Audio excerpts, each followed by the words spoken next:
Greetings, friends. Salutations mes amis, nous allons aujourd'hui étudier plus en détail la Trinité et qui est Dieu le Père. Nous savons qu'il est notre Père céleste parce que Jésus s'adresse à lui en tant que Père à plusieurs reprises, y compris lorsqu'il a enseigné à ses disciples à prier, comme indiqué dans Matthieu 6, 9 à 10. Il est dit ceci: « Notre Père qui est dans les cieux, que ton nom soit sanctifié, que ton règne vienne, que ta volonté soit faite sur la terre comme au ciel. »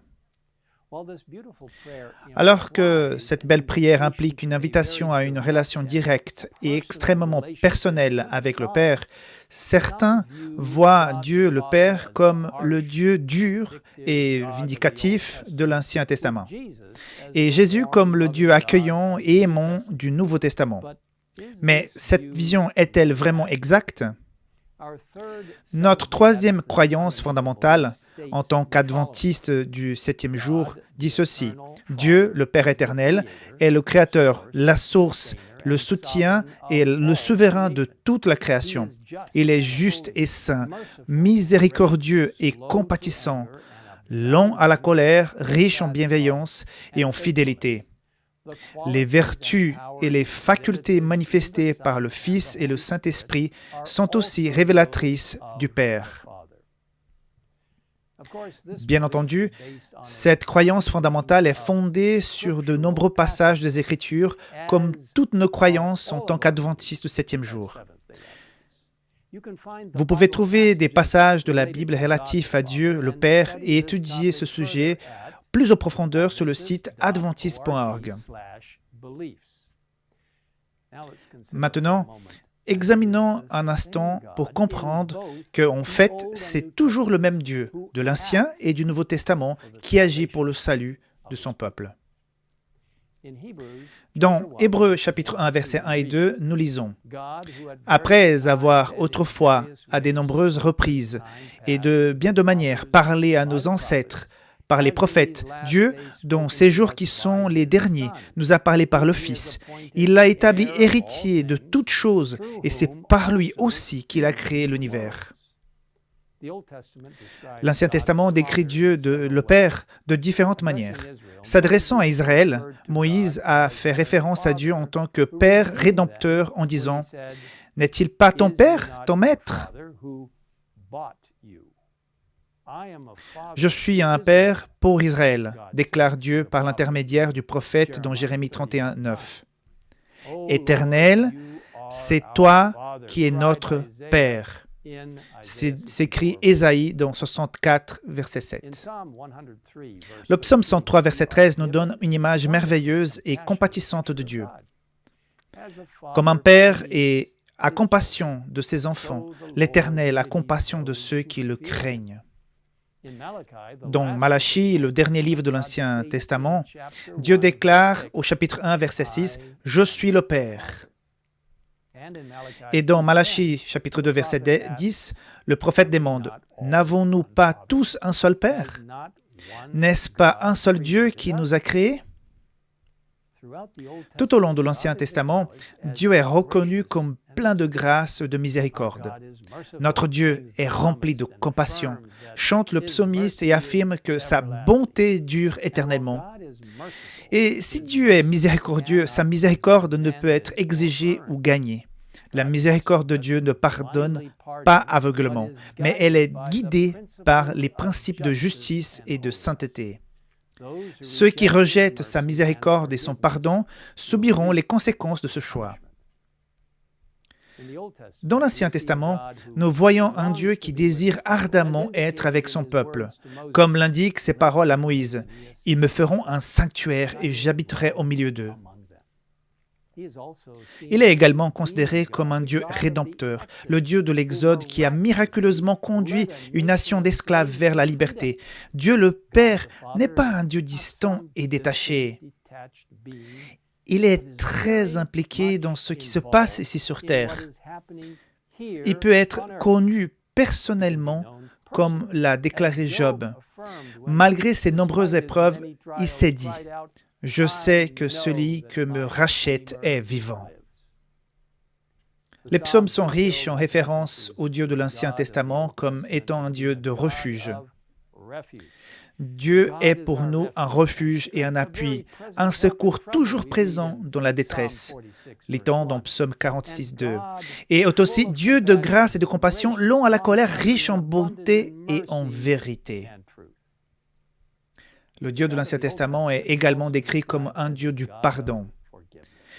Quel Dieu est si semblable à toi, écrit le prophète Michée. Tu pardonnes la faute, tu oublies la révolte du reste de ton héritage.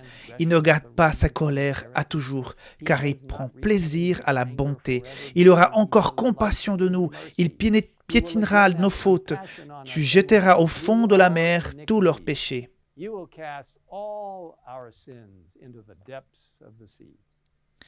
Quel passage incroyablement beau et puissant des Écritures décrivant Dieu, notre Père céleste. Il est un Dieu de bonté, de fidélité, de salut, et oui, de vengeance. Par exemple, dans Ésaïe 35:4, nous lisons « Dites à ceux qui ont le cœur troublé, prenez courage, ne craignez point, voici votre Dieu. La vengeance viendra, la rétribution de Dieu, il viendra lui-même et vous sauvera. »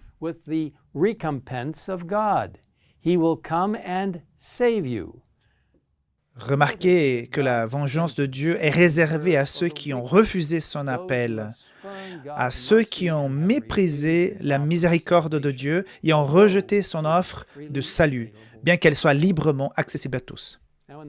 Dans le Nouveau Testament, Paul identifie le Père en le distinguant de Jésus lorsqu'il écrit « Il n'y a qu'un seul Dieu, le Père, de qui viennent toutes choses, et un seul Seigneur, Jésus-Christ, par qui tout existe et par qui nous vivons. »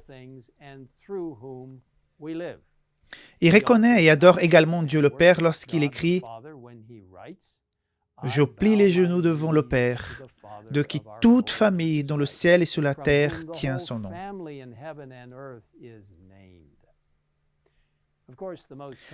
Bien sûr, la révélation la plus complète du Père nous est donnée par son Fils, Jésus-Christ, qui est venu dans la chair humaine. L'apôtre Jean dit « Personne n'a jamais vu Dieu, Dieu le Fils unique, et c'est lui qui a fait connaître. » Et Jésus lui-même a dit « Celui qui m'a vu a vu le Père. »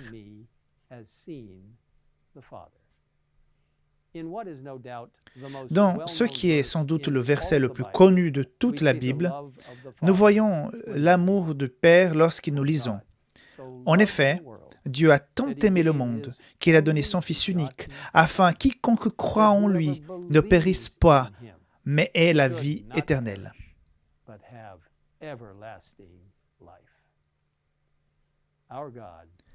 Notre Dieu est un Dieu qui donne. Notre Dieu est un Dieu qui aime. Notre Père, qui est aux cieux, nous aime tellement qu'il a donné son Fils unique, qui est mort, afin qu'un jour nous puissions être réconciliés avec lui et jouir de l'éternité avec lui pour toujours. Comme le Père dans la parabole du Fils prodigue, il attend avec impatience que nous revenions à lui, désireux de nous revêtir de sa robe de justice et de nous accueillir à la maison. Quel bel exemple de ce qui est Dieu. Dieu le Père qui nous aime. Adorons-le alors que nous prions ensemble. Notre Père qui est aux cieux, nous comprenons encore plus l'importance du fait que tu sois notre Père, que tu as tant fait pour nous et que tu continues à tout faire pour nous aider à trouver un salut complet. Merci d'avoir envoyé ton Fils Jésus mourir pour nous et vivre pour nous. Merci de nous donner le ministère de la réconciliation, qui est exactement ce que tu as offert au monde. Merci pour ta promesse qu'en tant que notre Père, nous pouvons être réconciliés avec toi. Par Jésus-Christ, merci d'être notre Père et pour la promesse de vivre avec toi. Avec ton Fils et le Saint-Esprit pour toute l'éternité. Grâce à tout ce que tu as fait pour nous, nous te remercions de nous entendre dans cette prière. Nous te le demandons au nom de Jésus. Amen. In His name we ask it. Amen.